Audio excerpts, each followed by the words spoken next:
मनुष्य जीवन काल में ज्यादातर वक्त हम वर्तमान काल से ज्यादा भूतकाल में लगा देते हैं, जिसमें ज्यादातर वक्त यही सोचने में जाता है कि कल अगर ऐसा हो जाए तो मैं वैसा कर लूंगा, वैसा हो जाए तो मैं ऐसा कर लूंगा, से ज्यादा ये सोचने में कि आज मेरे पास क्या है, उसके साथ अगर मैं ऐसा करूं तो वैसा हो जाए, वैसा करूं तो ऐसा हो जाए।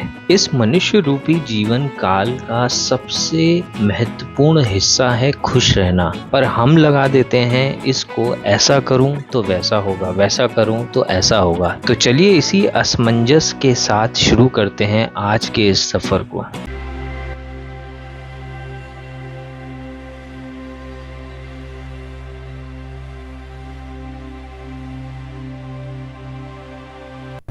भाई साहब व्यू देख लो आप लोग, ये सारी वैली देख लो, ये पूरे बर्फ में जमे हुए हैं। सेक्सी यार, once in a lifetime दाग आना चाहिए। यहाँ की बात ही कुछ और है। लोमा यहाँ से 17 किलोमीटर है। यहाँ आपको आर्मी के कॉन्वॉय, आर्मी की गाड़ियाँ, बेस कैंप, बहुत कुछ हमेशा मिलेगा आपको, बिकॉज ऑफ चाइना बॉर्डर पास ही है यहाँ से, तो हमेशा आर्मी एक्टिव रहती है। छोटी छोटी सी लेक देख रहे हो ना, इनका पानी इतना ट्रांसपेरेंट है कि सूरज की किरणों के साथ रंग बदलता है। देखिए यहाँ से ब्लू है, यहाँ से ब्लैक है, वहाँ से देखिए हल्का सा ग्रीनिश टाइप भी दिखिएगा। मतलब लद्दाख एक ऐसी जगह है जहाँ के हर कोने पे आप खड़े होकर फोटो भी खिंचाएंगे ना तब भी कम पड़ेगा।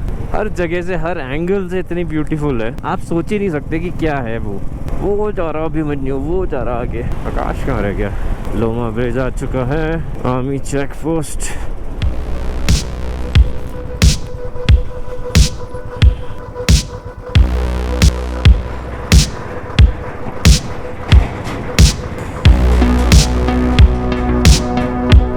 फाइनली एंट्री हो गई है। 7 तारीख की डेट देखने के बाद भी सर ने अलाउ कर दिया है। एक ग्रुप आईडी थी हमारे पास में, अक्षर भाई की आईडी अपनी थी। लकीली कहूँ तो आज उमलिंगला जाने वाले 5 तारीख को हम पहले लोग हैं। सबसे पहला नंबर आपके भाई का लिखा हुआ है उसके ऊपर, जो 5 तारीख को ऊपर चढ़ रहा है। आगे से 2 रोड हो जाएंगे, एक ऑफ रोडिंग के लिए, एक जो जिगजैग वाले के लिए। तो वो हमें हानले पे पूछना है। लोमा ब्रिज के ऊपर जो चेक पोस्ट है, यहीं चेकिंग होती है। यहाँ चेकिंग होने के बाद में अब हानले पे चेकिंग नहीं होगी, जो कि कल बता रहे थे। अब क्या है, अगर हम लोग इसी रूट से वापस आते हैं तो एग्जिट के लिए भी आपको बताना पड़ता है कि हाँ आप नीचे आ गए हो, जिससे कि आपकी वो एंट्री काट दी जाती है। अगर आप ये वाले रूट से ना आके दूसरी साइड से बाहर एग्जिट करते हैं तो वहाँ पे भी एक आर्मी डिप्लॉयड है, जो कि गेट पे आपकी एंट्री करेंगे, एग्जिट एंट्री, और फिर इन दोनों को टैली कर लिया जाता है। जय हो भोले बाबा की। सब चीज़ अच्छे से बनाए रखना, निकवी को भी चढ़वा देना। हमें सारे लोग जितने जा रहे हैं ऊपर सेफली जाएं, सेफली लौटाएं। मेन इंपॉर्टेंट बात तो मैं बताना भूल गया, सर ने बताई अभी कि अगर परमिट नहीं है तो 22 किलोमीटर आपको वापस भेजा जाता। यानी कि न्योमा में वहाँ पे जियो की, एयरटेल की और BSNL की सिम से नेटवर्क आ रहे होते, आप परमिट निकालते और फिर आपको यहाँ आना होता। तो बिना परमिट के बिग नो, आपके पास परमिट होना ही चाहिए। चाहे आप कितना भी गूगल पे हमारी तरह पढ़ के आए हो, परमिट नहीं चाहिए बट परमिट चाहिए। सर ने खूब सारी सनस्क्रीन लगाए रखी थी, क्योंकि इस टाइम पे जितनी हम जमीन से, समुद्र तल से जो ऊपर हम लोग चढ़े हुए हैं इसके अंदर, अरे सर्दी, तो इतनी ऊपर होने के बाद में ना सन बर्न बहुत होता है। क्योंकि यहाँ पे 2 टाइप से टैनिंग होती है, एक गर्मी वाली, एक सर्दी वाली। कि ज़्यादा ठंड में भी आप रहते हैं तो उससे भी आपकी स्किन जल जाती है, और अगर आप गर्मी में रहते हैं तो उससे भी स्किन जल जाती है। तो दोनों से आपको केयर करके रखनी पड़ती है। दोनों कड़क लड़के हमारे भाग रहे हैं जल्द से जल्द, क्योंकि हानले पहुंच जाते हैं। पर हमारी स्पीड ऑलरेडी कम हो ही जाएगी। आप ये देख रहे हो राइट साइड में ये बना हुआ, ये मैंने यूजुअली जो नॉर्मल प्लेन्स होते हैं या पहाड़ होते हैं वहाँ नहीं देखा है, ये सिर्फ इतनी बेल्ट के अंदर देखा है। और ये पता है बहुत अच्छी चीज़ है। मतलब इस रोड के ऊपर अगर आप गाड़ी रोक देते हैं तो बट ऑब्वियस सी बात है कि यार जाम लग जाएगा, बहुत पतली सी रोड है। तो ये जो एरिया बनाए गए हैं ये इसलिए है कि आप यहाँ रुक जाओ, जो भी काम आपको करने हैं वो कर लो, जिससे कि ट्रैफिक को कोई इम्पैक्ट ना पड़े, विच इज़ वेरी गुड। ये दीजिए यार इन्हें।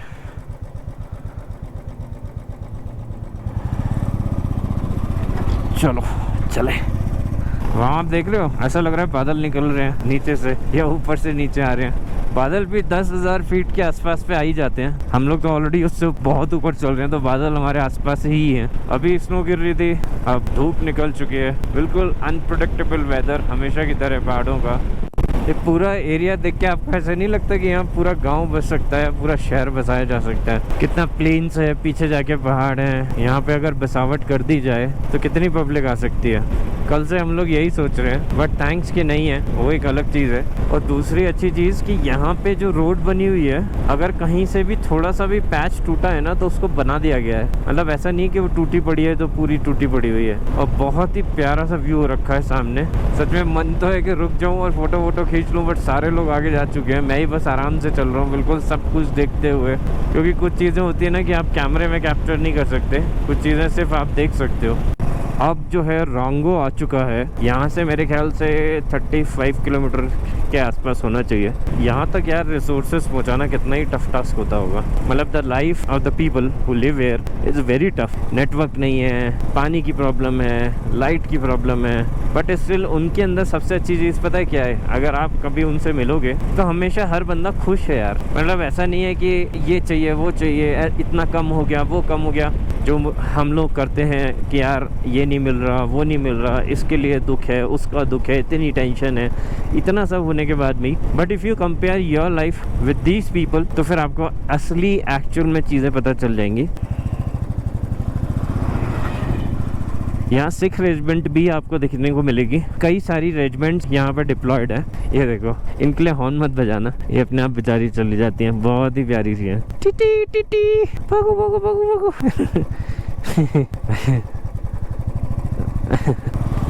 ये जो गया है ये मिलिट्री का चलता फिरता हॉस्पिटल है। जो मिलिट्री वैन होती है ये वो थी। तो मैं आपको जो इनकी लाइफ बता रहा था, इनकी लाइफ बहुत टफ होती है यार, बट फिर भी आप इनके ना अंदर कभी कोई शिकन नहीं देखोगे। यहाँ पे आप पहाड़ देख रहे होगे, यहाँ थोड़े से अलग हो गए हैं पहाड़। इससे पीछे वाले देखोगे तो वो अलग हो गए। ये सारे के सारे पहाड़ ना यहाँ पे रेत से बने, तो इन पहाड़ों की सुंदरता ही कुछ और है यार। ऑलमोस्ट हम लोग हानले पहुँच चुके हैं। ये 2 हेलीकॉप्टर आप देख रहे हैं, ये जो 2 हेलीकॉप्टर हैं आर्मी हेलीकॉप्टर्स हैं। मोस्टली सामान के लिए, रेस्क्यू के लिए या इन सारी चीज़ों के लिए यूज़ होते हैं। और कुछ होटल्स और कुछ होम स्टेज हैं हानले के अंदर, बहुत ज़्यादा कुछ नहीं है। तो यहाँ से बस 3 या 2 किलोमीटर रह गया है हानले हमारे लिए। पहाड़ों पे बर्फ़ पड़ी हुई है, मौसम थोड़ा सा काले बादल भी आ चुके हैं। तो कोशिश ये है कि जल्द से जल्द हम लोग उमलिंगला कर लें, उसके बाद नीचे उतर जाएं, फिर रिस्क बढ़ जाता है थोड़ा सा। ये राइट हैंड साइड पे रेस्टोरेंट और ये रहा आई लव हानले। अब यहाँ से हमें थोड़ा सा पूछना है कि कहाँ से हमें जाना है। Finally I have reached to Hanle. वो लिखा हुआ हानले। ये रहा एक रेस्टोरेंट। फोटला के लिए ये रास्ता ऊपर जा रहा है, उमलिंगला के लिए ऑफ रोडिंग से ये वाला जा रहा है। अब ये दोनों में से चीज़ें आपको डिसाइड करनी है कि आपको किससे जाना है। यहाँ रोड ऑलरेडी पूरा बना हुआ है, जिगजैग है, यहाँ ऑफ रोडिंग है। जितने लोग गए हैं सारे लोग बोलते हैं यहाँ से अगर आप जाते हो तो ये बहुत अच्छा है चढ़ने के लिए, जल्दी पहुँचते हो। बट जैसा हम लोगों का डिस्कशन हुआ है उसके अकॉर्डिंगली हम लोग फोटिला से ही जाएंगे। कुछ फ़ोटो शूट कर लेते हैं और फिर देखते हैं, क्योंकि बाइक में ना थोड़ी सी आवाज़ें आने लग गई हैं और मुझे समझ नहीं आ रहा है आगे कहाँ से आवाज़ें आ रही हैं। तो उसके अकॉर्डिंगली यहाँ से जाना थोड़ा सा टाइम लगेगा, but that's okay. I love Hanle. So welcome to, अभी नहीं बोलूँगा ये चीज़, ऊपर बोलूँगा। एक राइडर की लाइफ के लिए ना ये बहुत बड़ा दिन होता है। बोलते हैं ना एक अचीवमेंट होता है वर्ल्ड की हाईएस्ट मोटरेबल या टफेस्ट मोटरेबल रोड के ऊपर या फिर डेंजरस रोड के ऊपर बाइक चलाना। तो आज हम लोगों के लिए बहुत बड़ा दिन है, तो उसी के अकॉर्डिंगली सब चीज़ सक्सेसफुल रहती है। नीचे आके मैं आपको अपडेट देता हूँ कि ऊपर कैसा रहा क्या रहा।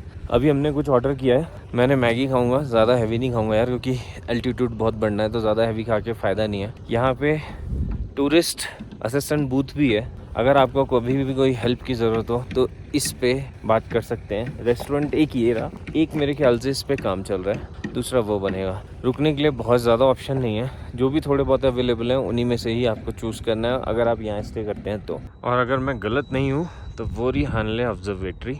अगर हम यहाँ से उतर के टाइमली नीचे आ जाएंगे यहाँ पे तब हम जाएंगे वहाँ पे, अदरवाइज़ हम जाएंगे यहाँ से नीचे। अंदर चलते हैं, देखते हैं कहाँ तक बैठे हैं।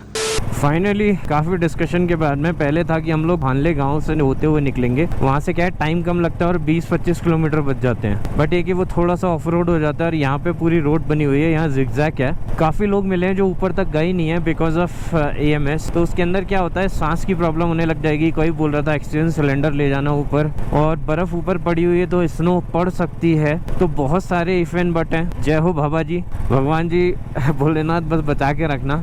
मैं मतलब ऑफ रोड के उसमें हूँ भी नहीं भी, अभी देख रहे होगे आप 15,300 एल्टीट्यूड के ऊपर है। हम लोगों को 19,000 से ऊपर जाना है इस टाइम पे। और मेरा ये है कि जितना मैं बॉडी को और अपनी बाइक को स्ट्रेच कर पाऊंगा सिर्फ उतना करूंगा। चाहे इन लोगों को ऑफ रोडिंग से आ जाना होगा तो ये लोग आ जाएंगे, मैं रोड के थ्रू ही धीरे धीरे करके नीचे उतर के आ जाऊंगा।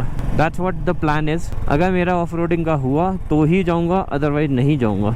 अब जो है टेरेन धीरे धीरे साइड से चेंज होता जाएगा क्योंकि ऑक्सीजन की कमी भी होती जा रही है। पत्थर काफ़ी आ गए हैं, ऊपर आर्मी मिलेगी। उमलिंगला से आगे जो है लास्ट विलेज के लिए एक रोड जाता है। बात तो ये भी कर रहे थे हम लोग कि हाँ वहाँ जाना चाहिए, बट देखते हैं ऊपर पहुँच के क्या क्या कंडीशंस, कैसे कैसे बॉडी रिएक्ट करती है, उसके अकॉर्डिंगली सोचा जाएगा। वहाँ पे एक मंदिर भी है जिसके दर्शन के लिए लोग जाते हैं। अभी तो ये है कि पहले ऊपर पहुँचते हैं, उसके बाद में देखते हैं। तो चलिए धीरे धीरे चलते रहते हैं। 2 से 2.5 घंटे लगेंगे ऊपर पहुंचने में, क्योंकि 5 या 5.5 घंटे का पूरा दोनों साइड का टाइम है जाना और आना। क्योंकि ऊपर तो आप मुश्किल से 10-15 मिनट में फोटो खिंचाओगे और भागोगे। और मैंने लाइट सा खाना खाया है क्योंकि हैवी खाने के बाद में ना वॉमिट सी या वो चालू हो जाती है। वैसे मेरा मन नहीं था खाने का क्योंकि ब्रेड बटर मैंने सुबह खा लिया था, अभिमन्यु खा रहा था, सारे लोगों ने थोड़ा थोड़ा सा लिया तो मैंने भी ले लिया है। मैंने एक मैगी ली थी और एक हाफ फ्राई लिया था बस, जिससे हल्का सा मैं वो रखूँ। इससे ज़्यादा मैंने कुछ नहीं खाया अभी। अब बस चलते रहते हैं चलते रहते हैं। ऐसा लग रहा है पहाड़ों के अंदर ही से ही ये रोड जाएगी, इन्हीं से ही निकलते हुए ऊपर कहीं पहुंचेगी पहाड़ के ऊपर उमलिंगला पे।